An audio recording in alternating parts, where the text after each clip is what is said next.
ये कहानी एक ऐसे विनाशकारी समय की है जब दुनिया भर के वैज्ञानिक अपनी रिसर्च के आधार पर सरकारों को चेतावनी दे रहे थे कि आने वाले 3 दिन के अंदर हमारी पृथ्वी पूरी तरह से तबाह होने वाली है। अजीब बात यह थी कि ना तो किसी सरकार ने और न ही किसी आदमी ने उस चेतावनी को सीरियस लिया। लेकिन जब 3 दिन बाद तबाही की शुरुआत हुई तब तक बहुत देर हो चुकी थी। कहानी की शुरुआत साल 2009 से होती है, जहां भारत की एक तांबे की खान में जो जमीन के लगभग 3000 मीटर नीचे थी, वैज्ञानिक ब्रह्मांड से आने वाले कणों का अध्ययन कर रहे थे। खान इतनी गहराई में होने के कारण वहां ज्यादातर किरणें नहीं जाती थीं, लेकिन न्यूट्रिनो नाम के कण इतनी गहराई में भी चले जाते थे, इसलिए वहां उसी जगह न्यूट्रिनो ऑब्जर्वेशन सेंटर बनाया गया था। तभी एक अमेरिकी भूवैज्ञानिक को तुरंत भारत बुलाया गया। उसके भारतीय दोस्त ने बताया कि पिछले हफ्ते इतिहास का सबसे बड़ा सोलर फ्लेयर फूटा है। सूरज से भारी मात्रा में प्लाज्मा निकला, जिससे पृथ्वी पर न्यूट्रिनो की मात्रा अचानक बढ़ गई और उनमें बदलाव आ गया। इसका असर पृथ्वी के अंदर तक पहुंचा और पृथ्वी के कोर का तापमान लगातार बढ़ने लगा। सीधी भाषा में समझो तो जैसे सूरज ने छींक मारी और वायरस फैल गया, और वो वायरस पृथ्वी को बीमार कर रहा है। अब पृथ्वी एक भयानक बीमारी की तरफ बढ़ रही थी। भूवैज्ञानिक तुरंत अमेरिका लौटा और व्हाइट हाउस के चीफ को सारी रिपोर्ट दिखाई। चीफ ने 1 सेकंड भी बर्बाद नहीं किया और उसे सीधे राष्ट्रपति के पास ले गया। कुछ महीनों बाद कोलंबिया में हुए G8 समिट में अमेरिकी राष्ट्रपति ने यह खुलासा किया कि दुनिया पर बहुत बड़ी आपदा आने वाली है। विशेषज्ञों के मुताबिक जल्द ही एक महाप्रलय आएगा और पूरी धरती पानी में डूब जाएगी। इससे बचने के लिए 8 देशों ने मिलकर आर्क प्लान बनाया। सबसे बेहतरीन इंजीनियरिंग क्षमता होने के कारण चीन को विशाल जहाज बनाने की जिम्मेदारी दी गई। अमेरिका और बाकी देश पैसे और संसाधन जुटाने में लग गए। और पैसा कैसे जुटाया गया? बहुत आसान। एक टिकट की कीमत 1 अरब यूरो। जिसे खरीदना है खरीदो। लेकिन आम लोगों को इस प्लान के बारे में कुछ भी पता नहीं था। उनके लिए दुनिया वैसी ही थी जैसी हमेशा से थी। जैसे जैक्सन के लिए, उसके लिए जिंदगी अब भी वही थी। देर तक सोना, आराम से उठना। फर्क बस इतना था कि उस दिन वो सच में देर से उठा था। जैक्सन एक लेखक था जिसने अपनी जिंदगी में सिर्फ 400 किताबें बेची थी। उसकी पत्नी उससे तलाक ले चुकी थी। उस दिन वह जल्दी जल्दी अपनी एक्स वाइफ के घर पहुंचा क्योंकि उसे बच्चों को कैंपिंग पर ले जाना था। बच्चे उसका इंतजार कर रहे थे। हंसी मजाक के बीच वह बच्चों को लेकर निकल पड़ा और पहुंचा येलोस्टोन नेशनल पार्क, जो अमेरिका के वायोमिंग राज्य में स्थित है और दुनिया के सबसे बड़े ज्वालामुखी क्रेटरों में से एक है। यह ज्वालामुखी 70,000 साल से नहीं फटा था। लेकिन वहां पहुंचकर जैक्सन ने देखा कि ऊपर से हेलीकॉप्टर उड़ रहे हैं। उसने ज्यादा ध्यान नहीं दिया। जब वह बच्चों को पुराने झील वाले इलाके में ले गया तो पाया कि झील पूरी तरह सूख चुकी है और जो थोड़ा बहुत पानी बचा है वो उबल रहा है। ऐसा लग रहा था जैसे येलोस्टोन का सुपर वोल्केनो जाग रहा हो।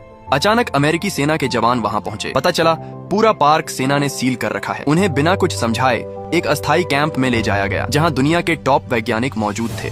वही डॉक्टर भी वहां था जिसने पहले रिपोर्ट दी थी। हैरानी की बात यह थी कि डॉक्टर जैक्सन को पहचानता था। वह उसकी किताबों का फैन था। उसकी मदद से सेना ने उन्हें छोड़ दिया। लेकिन जैसे ही जैक्सन वहां से गया, वैज्ञानिकों ने नए डेटा का विश्लेषण किया और एक डरावना निष्कर्ष निकाला। पृथ्वी के कोर का तापमान तेजी से बढ़ रहा है। दुनिया का अंत अब 21 दिसंबर 2012 को ही होगा, ठीक वैसा ही जैसा माया भविष्यवाणी में कहा गया था। और अब सिर्फ 3 दिन बचे थे। तुरंत आर्क प्लान शुरू कर दिया गया। वापसी में जैक्सन की मुलाकात एक अजीब आदमी से हुई जो रेडियो होस्ट था और दुनिया के अंत की बातें करता था। उसने सेना की गतिविधियों से कुछ राज जान ली थे। उसने जैक्सन को बताया कि दुनिया खत्म होने वाली है और विशाल जहाज बनाए गए हैं। पहले तो जैक्सन ने उसे पागल समझा, लेकिन जब वह एयरपोर्ट पहुंचा और टिकट और बड़ा जहाज जैसी बातें सुनी तो उसका दिमाग घूम गया। तभी जमीन में दरार पड़ी। हाल के भूकंप याद आए। शायद वो पागल सच कह रहा था। जैक्सन ने अपनी सारी बचत लगाकर एक छोटे विमान को किराए पर लिया और तेजी से अपनी एक्स वाइफ के घर पहुंचा। उधर घर में सब लोग आराम से खाना खा रहे थे और न्यूज पर चर्चा कर रहे थे। तभी जैक्सन पहुंचा और चिल्लाकर सबको गाड़ी में बैठाया। अगले ही पल घर धराशायी हो गया। जमीन समुद्र की लहरों की तरह उठने लगी। पूरी धरती फट रही थी। आगे सड़क पर 2 बुजुर्ग महिलाएं धीरे धीरे गाड़ी चला रही थीं। जैक्सन बुरी तरह घबरा गया और गाड़ी को साइड से निकालकर आगे बढ़ा। हाईवे टूट रहा था। एक तेल टैंकर गिरकर पेट्रोल पंप से टकरा गया और विस्फोट हो गया। जमीन धंस रही थी। किसी तरह वह टूटती सड़कों के बीच से निकल गया। आगे एक कांच की इमारत रास्ता रोक रही थी। उसने एक्सेलरेटर दबाया और इमारत के अंदर से गाड़ी निकाल दी। किसी तरह वे एयरपोर्ट पहुंचे, लेकिन पायलट मर चुका था। किस्मत से एक्स वाइफ का नया पति थोड़ा बहुत विमान उड़ाना जानता था। रनवे टूटने से पहले विमान उड़ गया। नीचे जमीन फट रही थी। शहर समुद्र में फिसल रहे थे। चीखें, ढहती इमारतें, टूटती रेलगाड़ियां, सब कुछ प्रलय का संगीत लग रहा था। जब विमान सुरक्षित ऊंचाई पर पहुंचा, उन्होंने पीछे मुड़कर देखा। पूरा महाद्वीप झुककर समुद्र में डूब रहा था। जैक्सन ने सबको सच बताया और तय किया कि वे उस रेडियो वाले आदमी के पास जाएंगे क्योंकि उसे आर्क की सही लोकेशन पता होगी। वे लोग रॉयल नेशनल पार्क पहुंचे। जैक्सन ने अपने एक्स वाइफ के नए पति को कहा कि वह विमान में ईंधन भरवाए और खुद अपनी छोटी बेटी को लेकर उस पागल रेडियो वाले आदमी को ढूंढने निकल पड़ा। जब वे उसके कैंप पर पहुंचे तो वह वहां नहीं था। जैक्सन उसकी मोटर होम लेकर उसे ढूंढने निकल पड़ा और आखिरकार उसे पहाड़ की चोटी पर पाया। वह रेडियो होस्ट अपने उपकरणों के साथ लाइव प्रसारण कर रहा था। जैक्सन ने घबराकर आर्क की लोकेशन पूछी। तब पता चला कि नक्शा उसकी गाड़ी में रखा है। इसी बीच दूर जमीन में हलचल शुरू हो गई। 70,000 साल से सोया हुआ सुपर ज्वालामुखी अब फटने वाला था। जैक्सन ने बेटी को लेकर भागना शुरू किया, लेकिन वह रेडियो वाला वहीं रुक गया। वह इस ऐतिहासिक पल को लाइव दिखाना चाहता था और फिर भयानक धमाके के साथ ज्वालामुखी फट पड़ा। उसका विस्फोट परमाणु बम जैसा था। कई किलोमीटर दूर तक झटका महसूस हुआ। वह रेडियो होस्ट अपने जीवन का आखिरी प्रसारण कर रहा था। आखिर में एक विशाल चट्टान गिरकर उसे कुचल देती है। उधर जैक्सन अपनी बेटी के साथ आग और लावा की बारिश में जान बचाकर भाग रहा था। एक लावे का टुकड़ा गाड़ी के पिछले हिस्से को छू गया और पूरा पिछला हिस्सा पिघल गया। किसी तरह वे विमान तक पहुंचे, लेकिन रास्ते में अचानक सड़क धंस गई। जैक्सन ने बिना सोचे एक्सेलरेटर पूरा दबा दिया और गाड़ी को कूदाकर दूसरी तरफ पहुंचा दिया। उसने बेटी को विमान में बैठने को कहा और खुद नक्शा लेने वापस मोटरहोम की तरफ भागा। तभी एक उल्कापिंड आकर मोटरहोम से टकराया और वह नीचे लावा की तरफ फिसलने लगी। सबको लगा जैक्सन खत्म हो गया। विमान उड़ने ही वाला था कि अचानक जैक्सन आखिरी पल में भागता हुआ दिखाई दिया। उसने दौड़कर हाथ बढ़ाया और टेकोनफ से ठीक पहले विमान में चढ़ गया। मोटरहोम नीचे आग में समा गई। अब उन्होंने नक्शा देखा। आर्क चीन के तिब्बत में था। उनके छोटे विमान से वहां तक पहुंचना नामुमकिन था, इसलिए वे पास के एक बड़े एयरपोर्ट की तरफ मुड़े, जहां एक रनवे अभी भी बचा हुआ था। वहां पहुंचकर जैक्सन की मुलाकात अपने अमीर बॉस से हुई। उसके बॉस के पास प्राइवेट जेट था, लेकिन एक को पायलट की कमी थी।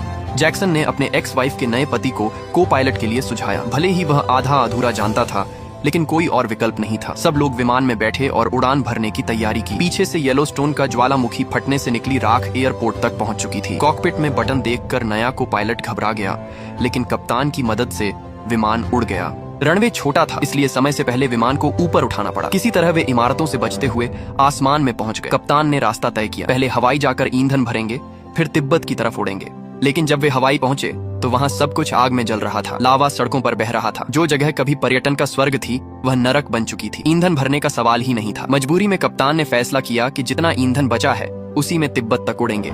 किस्मत से प्लेट टेक्टोनिक बदलाव के कारण महाद्वीप खिसक चुके थे और दूरी कम हो गई थी। वे सच में तिब्बत पहुंच गए, लेकिन तभी दोनों इंजन फेल होने लगे। कप्तान ने सामने दिख रही बर्फीली घाटी में इमरजेंसी लैंडिंग का फैसला किया। उसने सबको कहा कि वे पीछे कार्गो होल्ड में जाकर एक कार में बैठ जाएं और दरवाजा खुलते ही बाहर निकल जाएं। वह खुद विमान को कंट्रोल करता रहा। जैसे ही दरवाजा खुला, वे कार सहित नीचे बर्फ पर फिसलते हुए निकल गए। कप्तान ने आखिरी दम तक विमान को कंट्रोल किया और उसे खाई से पहले रोक दिया, लेकिन अगले ही पल विमान फट गया। उसने अपनी जान देकर बाकी सबको बचा लिया। कुछ देर बाद उन्होंने देखा कि हेलीकॉप्टर जानवरों को आर्क की तरफ ले जा रहे हैं। एक हेलीकॉप्टर ने उन्हें देख लिया। सैनिक उतरे और पूछा, किसके पास टिकट है? बॉस ने अपने और अपने 2 बेटों के टिकट दिखाए। अपनी गर्लफ्रेंड के लिए उसने माफी मांगी। टिकट बहुत महंगा था। जैक्सन और उसका परिवार बेबस खड़े रहे, जबकि बॉस हेलीकॉप्टर में बैठकर चला गया। उधर वैज्ञानिक और दुनिया के नेता पहले ही तिब्बत पहुंच चुके थे। आर्क हिमालय की पहाड़ियों में बनाई गई थी। 9 में से 6 आर्क ही बन पाई थी, लेकिन चीन की तेज निर्माण क्षमता देखकर सब हैरान थे। इधर जैक्सन और बाकी लोग पहाड़ों में पैदल चल रहे थे। तभी उन्हें एक ट्रक दिखा। उसे एक युवा भिक्षु चला रहा था। साथ में उसकी माँ थी। भाषा अलग थी, लेकिन उसने उन्हें लिफ्ट दे दी। और हैरानी की बात, वे भी आर्क की तरफ जा रहे थे। उस भिक्षु का भाई आर्क में काम करता था और उसे एक गुप्त रास्ता पता था जिससे अंदर जाया जा सकता था, लेकिन उसका भाई किसी को साथ ले जाने के खिलाफ था। वह सिर्फ खुद को बचाना चाहता था। जैक्सन की एक्स वाइफ ने रोककर कम से कम बच्चों को ले जाने की विनती की, लेकिन वह नहीं माना। आखिर में भिक्षु की माँ ने कहा, एक माँ होने के नाते वह दूसरी माँ का दर्द समझती है। उसने सबको साथ ले जाने का फैसला किया।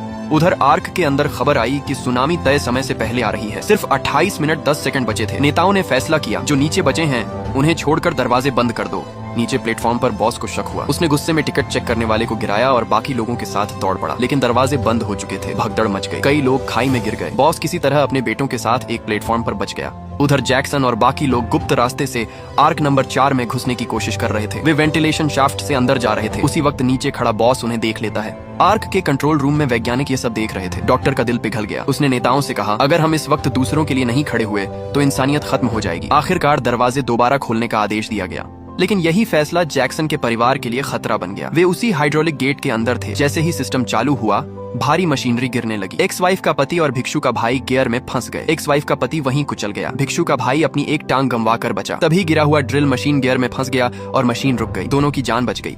दरवाजे खुलते ही लोग खुशी से अंदर दौड़े। बॉस प्लेटफॉर्म पर फंस गया। जब दरवाजा दोबारा बंद होने लगा तो उसने अपने दोनों बेटों को ऊपर धकेल दिया, लेकिन खुद खाई में गिर गया। वह अच्छा इंसान नहीं था, लेकिन एक अच्छा पिता जरूर था। अब सिर्फ 4 मिनट बचे थे। दूर एक बूढ़ा भिक्षु पहाड़ पर बैठा ध्यान कर रहा था। उसने विशाल लहरों को हिमालय पार करते देखा। वह उठा, मंदिर की घंटी बजाई, जैसे दुनिया के अंत की अंतिम आवाज, और अगले ही पल वह भी पानी में समा गया। अब हालात बिल्कुल बेकाबू हो चुके थे। डॉक्टर कंट्रोल रूम में खड़ा था और दरवाजा बंद करवाने की कोशिश कर रहा था, लेकिन अचानक पता चला कि दरवाजे का गियर जाम हो गया है। मॉनिटर पर उसने देखा कि जैक्सन और उसका परिवार किसी तरह आर्क के अंदर घुस आए हैं, लेकिन अब कुछ करने का समय नहीं था। विशाल सुनामी सीधे आर्क की तरफ बढ़ रही थी। जैसे ही काउंटडाउन खत्म हुआ, पानी की विशाल दीवार आर्क से टकराई। इतना जोरदार झटका लगा कि पूरा कंट्रोल रूम हिल गया। पानी दरवाजों की दरारों से अंदर घुसने लगा। अंदर मौजूद लोग गिरने लगे। अफरा तफरी मच गई। इमरजेंसी सिस्टम चालू हुआ, लेकिन आर्क नंबर 4 का डूबना लगभग तय लग रहा था। इसी संकट में डॉक्टर तुरंत उस निचले कंपार्टमेंट की ओर भागा, लेकिन सेफ्टी लॉक के कारण वह खुद अंदर नहीं जा सकता था। उसने मॉनिटर के जरिए जैक्सन से संपर्क किया। अब पूरे जहाज की किस्मत जैक्सन के हाथ में थी। अगर गियर से फंसी मशीन हटेगी नहीं तो दरवाजा बंद नहीं होगा और जहाज डूब जाएगा। जैक्सन ने गहरी सांस ली और पानी से भरे कंपार्टमेंट में कूद गया। पूरा कमरा पानी में डूब चुका था।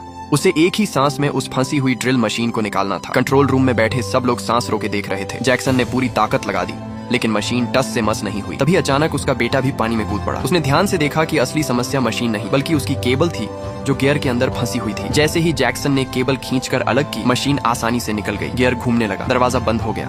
तुरंत कंट्रोल रूम ने इंजन फुल पावर पर चालू कर दिया। जहाज के प्रोपेलर पूरी ताकत से घूमने लगे। आर्क ने काला धुआं छोड़ा और पूरी ताकत से आगे बढ़ी। सामने हिमालय की ऊंची चट्टानें थीं। कुछ सेकंड के लिए लगा कि जहाज टकरा जाएगा, लेकिन आखिरकार उसकी रफ्तार कम हुई और वह सुरक्षित रुक गया। जैक्सन पानी से बाहर निकला तो कंट्रोल रूम में खुशी की लहर दौड़ गई। किसी एक इंसान ने नहीं बल्कि पूरी मानवता ने मिलकर इस आपदा को हराया था। यह किसी एक हीरो की कहानी नहीं थी, यह इंसानियत की जीत थी। एक दिन बाद जहाज के अंदर भरा पानी निकाल दिया गया। डॉक्टर ने पाया कि यह महाप्रलय जितनी तेजी से आया था उतनी ही तेजी से पानी उतर भी गया। और सबसे हैरान कर देने वाली बात यह थी कि पृथ्वी की प्लेटों के खिसकने से अफ्रीका महाद्वीप करीब 7000 फीट ऊपर उठ चुका था। दक्षिण अफ्रीका का ड्रकेंसबर्ग माउंटेन्स अब दुनिया की सबसे ऊंची जगह बन चुका था, जिसने हिमालयस को पीछे छोड़ दिया। अफ्रीका अब नई उम्मीद की धरती बनने वाला था। जब आर्क का ऊपरी दरवाजा खुला तो सुनहरी धूप हर किसी पर पड़ी। ऐसा लगा जैसे प्रकृति ने खुद उन्हें दोबारा जीवन दिया हो। बचे हुए लोग डेक पर आ गए। आसमान बिल्कुल साफ था, जैसे उसे इस महाप्रलय ने धो दिया हो। जैक्सन की बेटी ने धीरे से पूछा, हम घर कब जाएंगे? जैक्सन ने उसकी तरफ देखा। उसके चेहरे पर थकान थी, लेकिन आंखों में उम्मीद। उसने शांत स्वर में कहा, अब हम वहीं जाएंगे जहां हम नया घर बनाएंगे। और यहीं पर इस महाविनाश की कहानी खत्म होती है। दुनिया खत्म नहीं हुई थी, बल्कि एक नई दुनिया की शुरुआत हुई थी।